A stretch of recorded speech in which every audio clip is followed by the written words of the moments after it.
এবার আওয়ামী লীগ ফিরলে আমরা তাদের স্বাগতম জানাবো, স্বরাষ্ট্রমন্ত্রী সালাউদ্দিন আহমেদের সরাসরি ঘোষণা।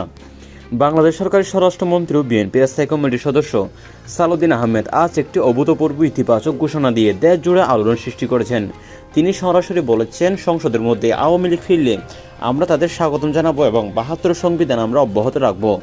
সালাউদ্দিন আহমেদ বলেন, আওয়ামী লীগ একটি বড় রাজনৈতিক দল, তাদের যদি গণতান্ত্রিক পথে ফিরে আসতে চায় তাহলে আমরা তাদের স্বাগতম জানাবো।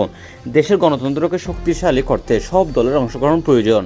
আওয়ামী লীগ ফিরলে তাদেরকে স্বাগত জানিয়ে গণতান্ত্রিক প্রক্রিয়ায় এগিয়ে নেওয়া হবে।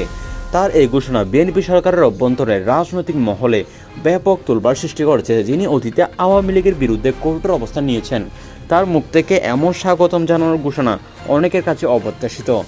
সালাউদ্দিন আহমেদ আরও বলেন, আমরা চাই সব দল শান্তিপূর্ণভাবে রাজনীতি করুক। আওয়ামী লীগ ফিরলে তাদের স্বাগত জানিয়ে একসঙ্গে দেশকে এগিয়ে নেওয়া হবে। এদিকে আওয়ামী লীগ নেতাকর্মীদের মধ্যে এই ঘোষণা ছড়িয়ে পড়তেই আশা উল্লাস দেখা যাচ্ছে। অনেকে এটা গণতন্ত্রের জয় বলে অভিহিত করেছেন সামাজিক যোগাযোগ মাধ্যমে। নেটিজনদের মধ্যে মিশ্র প্রতিক্রিয়া দেখা যাচ্ছে। কেউ কেউ এটাকে জাতীয় ঐক্যের পথ বলছেন, আবার কেউ কেউ রাজনৈতিক কৌশল হিসেবে দেখছেন। বিএনপি সরকারের আমলে এনসিপি নিষিদ্ধ হওয়া এবং এখন স্বরাষ্ট্রমন্ত্রীর মুখে আওয়ামী লীগকে স্বাগত জানানোর ঘোষণা দেশের রাজনৈতিক পরিস্থিতিতে নতুন মাত্রা যোগ করেছেন। আওয়ামী লীগ কবে ফিরবে এবং এর ফলে নতুন সমীকরণ তৈরি হবে তা সময় বলে দিবে। এই ছিল আজকের নিউজ এবং সালাউদ্দিনের বক্তব্য কেমন লাগলো অবশ্যই কমেন্ট করে জানাবেন। ধন্যবাদ।